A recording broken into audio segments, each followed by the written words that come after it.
The last of the infantry, funneling into the entrance, crossed the bridge with dispatch. When finally all the baggage wagons had passed, the crush abated, and the last battalion marched onto the bridge. Some of the hussars of Denisov's squadron were left facing the enemy on the other side of the bridge. So all the infantry have retreated, and there's just Denisov's squadron with Rostov in it on the same side that the French are coming. Suddenly on the top of the road, at the top of the hill of the opposite slope, troops in blue greatcoats and artillery appeared.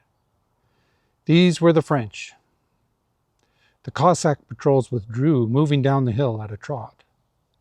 All the officers and men of Denisov's squadron, though they tried to look elsewhere and talk of casual matters, could think only of what was on the hilltop and kept peering at those patches appearing on the horizon, which they recognized as the enemy troops.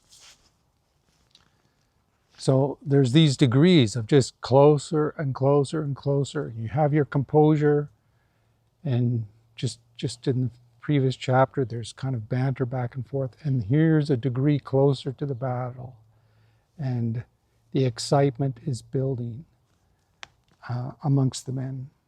The weather cleared in the afternoon, and the sun glowed brilliantly as it descended over the Danube and the dark hills around it. It was still, and from time to time the sound of bugles and the shouts of the enemy could be heard from the hill. The enemy then ceased firing. Remember, they were just kind of firing artillery shots, just trying to get their range sorted. And that stark, formidable, unapproachable, intangible line that separates two hostile armies was all the more clearly felt. It's this late sunny afternoon. It's just beautiful landscape, and suddenly everything is still.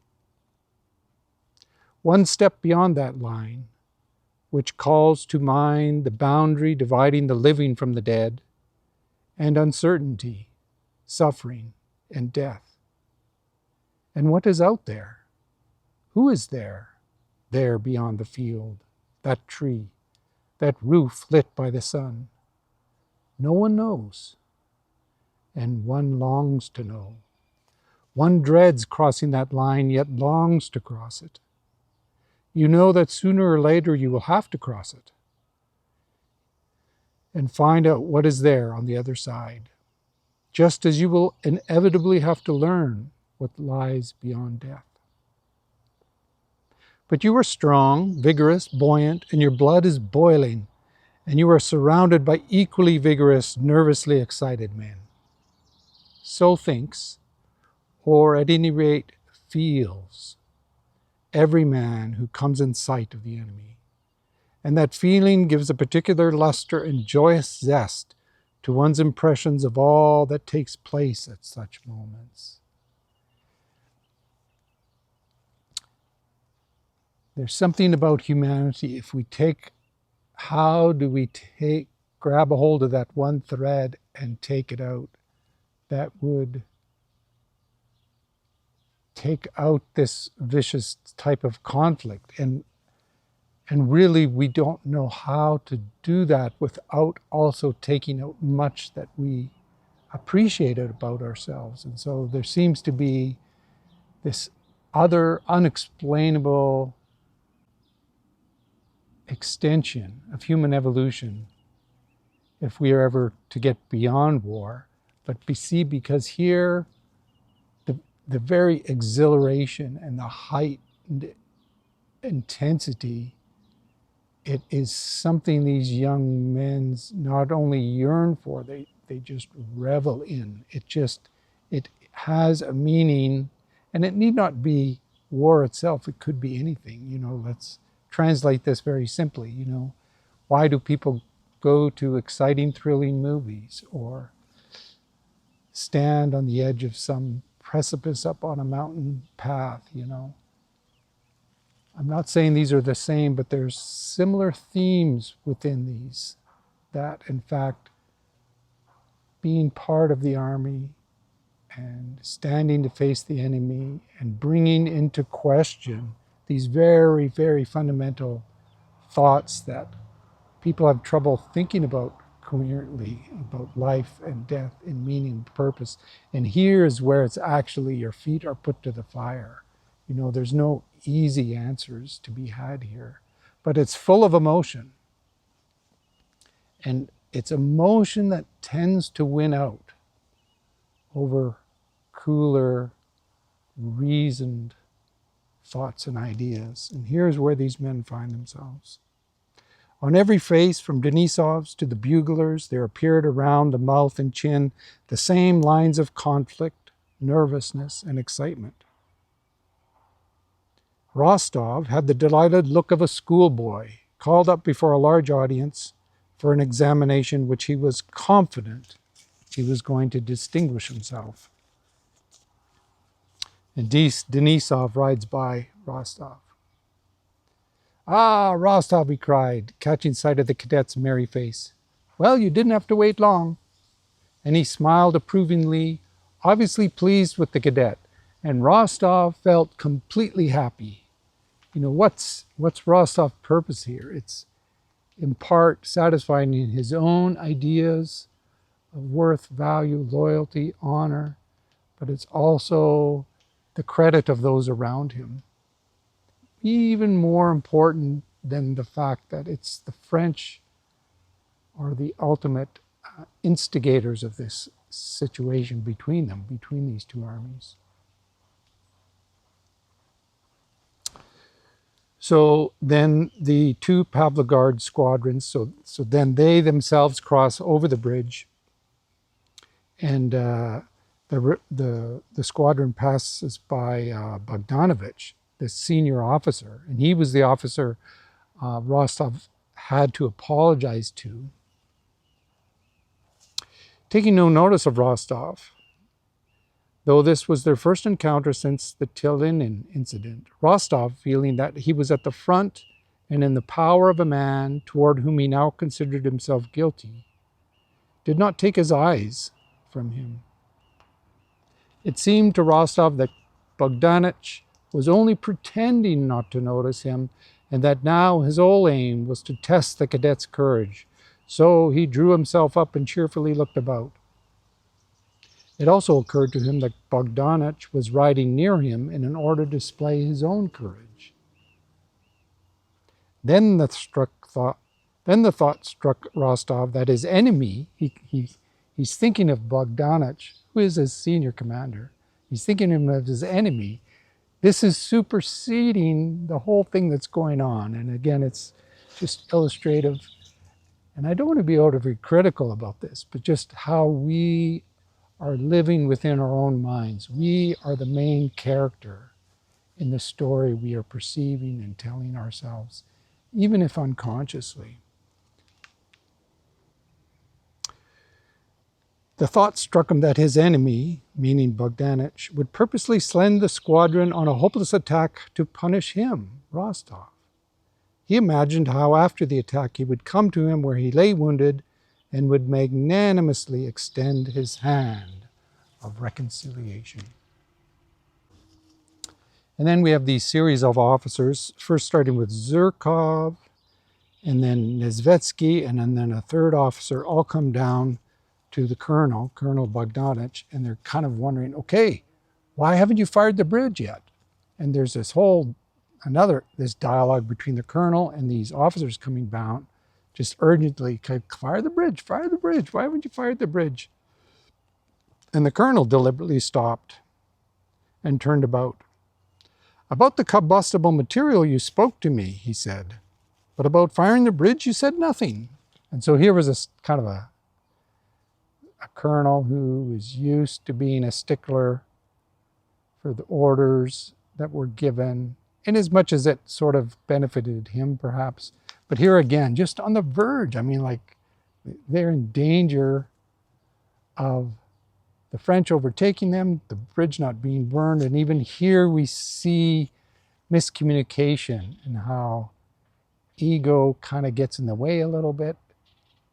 And again, I don't want to come down too harshly on these people, because I see this within all ourselves. And so this is more of a mirror, seeing how communication breaks down, how in Rostov case, he's thinking of himself as being the main actor in this story, in a sense, in his own mind, as he's telling it. And this colonel and these other officers start arguing. Well, you know, no one told me to burn the bridge. Well, it should be obvious. We told you to bring all these combustible materials and so on. And finally, the colonel gazed about in silence at the officer, and he scowled. "I, the bridge, will fire," he solemnly announced, as if to make known that in spite of all the unpleasantness that had been caused to him, he would do the right thing. And so it's kind of like, who's in the right here? It kind of makes sense. He should be firing the bridge, but he kind of establishes, okay, I'm in the right, but I will fix this terrible situation. And he commands Denisov's squadron with Rostov to return to the bridge. And Rostov thinks to himself, just as I thought, he wants to test me. And his heart contracted and the blood rushed to his face. Let him see whether I'm a coward, he thought. Again, on all the carefree faces of the men of the squadron, there appeared that serious expression they had worn when under fire. Rostov looked steadily at his enemy, meaning the colonel, hoping to find in his face confirmation of his conjecture. But the colonel, looking solemn and severe as he always did when at the front, never once glanced at Rostov. Of course the colonel's not thinking of Rostov. Of course he's not. At least in my mind. That's ridiculous. And here it starts.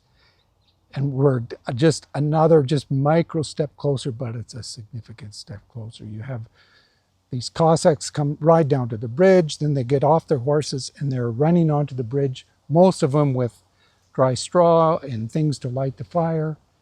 And the French start firing on them with grapeshot. And here's a subtle but significant turn again, and we follow a bit of Rostov here. Rostov, no longer looking at the colonel, had no time. He was so filled with dread of not measuring up to the hussars that his heart sank. Even now, as like he's literally threatened by being hit by the French artillery.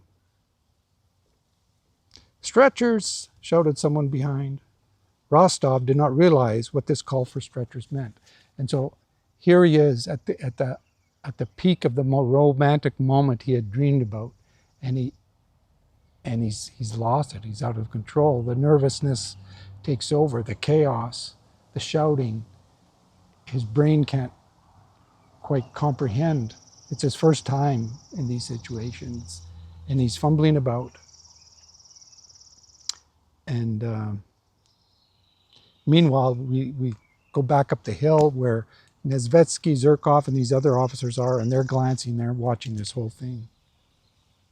Out of range of the guns, looking now at the small cluster of men who were swarming around the bridge, now at the opposite side of what was approaching in the distance, the blue greatcoats and groups with horses easily recognizable as artillery.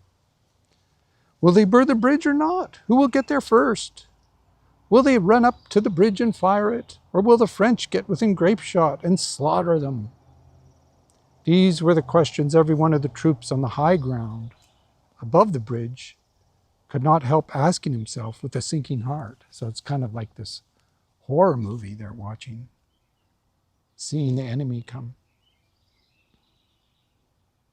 "Oh, the hussars are in for it," said Nesvetsky. "They're within grapeshot now."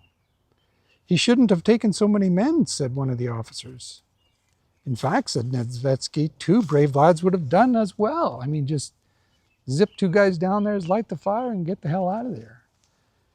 But Zhirkov, he says, Your Excellency, if he just sends 2 guys, and if they succeed, they'll get all the credit. But if he sends kind of a whole squadron, well, half of them could die, but it's more likely that Bogdanovich or the superior officers would get credit.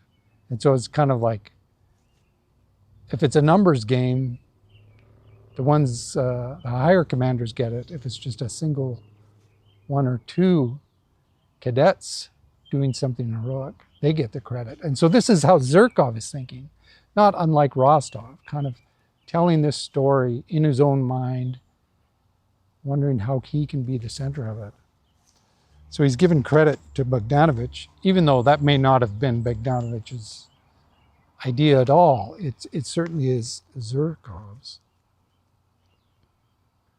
On the French side, in the midst of the group where the cannons were, a puff of smoke appeared, then another, then a third, almost simultaneously. And at that moment, when the first report was heard, a fourth was seen. Then two reports, one after the other. "Ooh," groaned Nesvetsky, as if in severe pain, clutching the officer of the suite beside him. "Look, a man has fallen, a man has fallen. Two, I believe. If I were the Tsar, I would never wage war," said Nesvetsky, turning away. And so here the dial got turned up again, and Nesvetsky and these officers can see what's happening, and they see the grapeshot, and they see a man go down and another go down. And this is too much. This is kind of a breaking point. And so it's here, they are not even in the midst of the battle, but sort of psychologically and mentally, it's just wavering on this chaos and this doubt. Whereas just a moment before, it's a unified loyalty and purpose, but suddenly you see that. And for at least in Nevetsky's case, it's starting to cross this line into doubt and uncertainty and like, what the hell are we doing? So I find that interesting. A dense cloud of smoke was rising from the bridge. The hussars had succeeded in setting fire to it, and the French batteries were firing on them, no longer to hinder them, but because the guns had been aimed and there was someone there to fire at. And so again, there's a sense of it's getting out of control. This is still just a skirmish. It's from a distance. It's artillery firing on these hussars on the bridge. But even here, we get this slight introduction of things tipping over out of control. In Nesvetsky's mind, doubt is boiling over. In the French artillery, it's kind of like there's this sense of they are no longer being commanded. It's just here they are. There is the enemy. They're within range. This is enough. No command, no order is given. Rostov, however, and this is the strength and the power of the mind and the narrative he has in the mind. He is in the midst of this chaos, yet the narrative in the mind, his mind is still so strong, and yet he is confused by the smoke and what's going on. Preoccupied with his relations with Bogdanovich, had stopped on the bridge, not knowing what to do. There was no one to cut down, as he had always pictured. Nor could he help fire the bridge, not having brought with him, as the other soldiers had, any twists of straw. He stood looking about, when suddenly there was a rattling sound, as if nuts were being spilt on the bridge. That's the grapeshot. And one of the hussars, the one standing nearest him, fell against a railing with a groan. Rostov ran to him, and again someone shouted, "Stretchers!" Nikolai Rostov turned aside, and if searching for something, gazed into the distance. And so he's really disoriented. He gazed at the waters of the Danube, at the sky and the sun. How beautiful the sky looked, how blue, how calm, how deep. How brilliant and triumphant the setting sun, how sweetly shimmering the waters of the distant Danube. And fairer still, the faraway blue mountains beyond the river. Remember, he's in the midst of grapeshot, a fellow getting injured beside him, and this is where his mind is.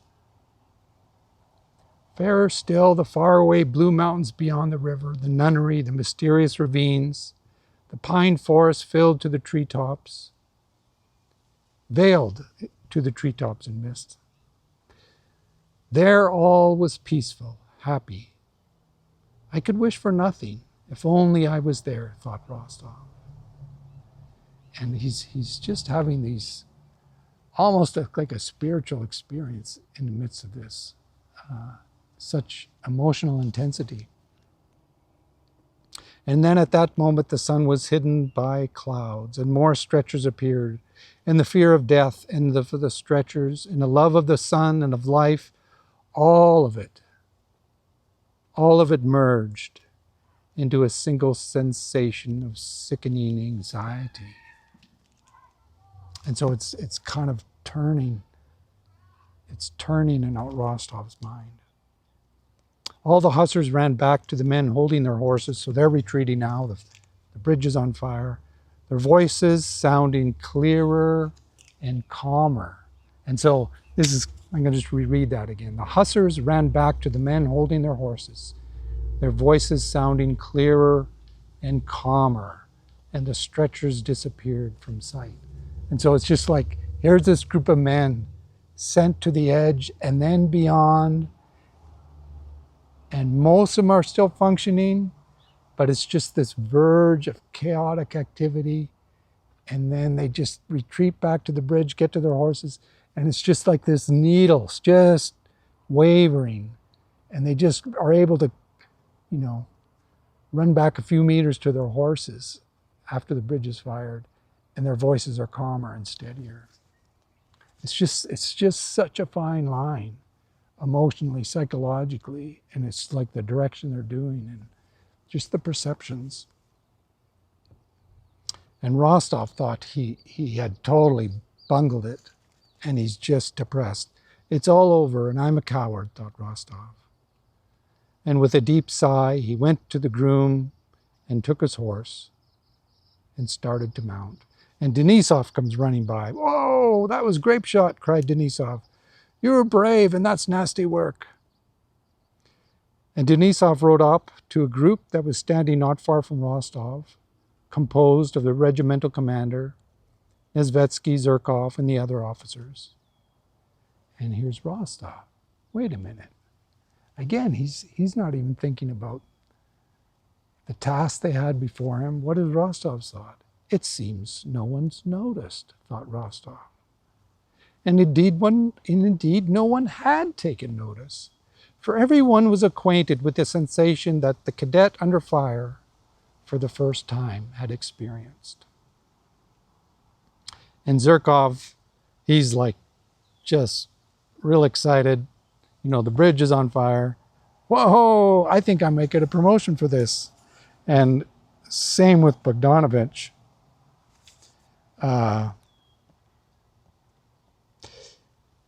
Bogdanovich claims, "Inform the prince that I, the bridge, have burned."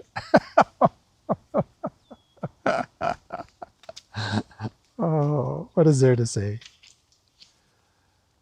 "And how many, what about the losses?" "Not worth mentioning," boomed the colonel. "2 hussars wounded and 1 killed outright," he said, with undisguised joy, unable to repress a smile of delight, as he resoundingly snapped out the fine phrase, "killed outright."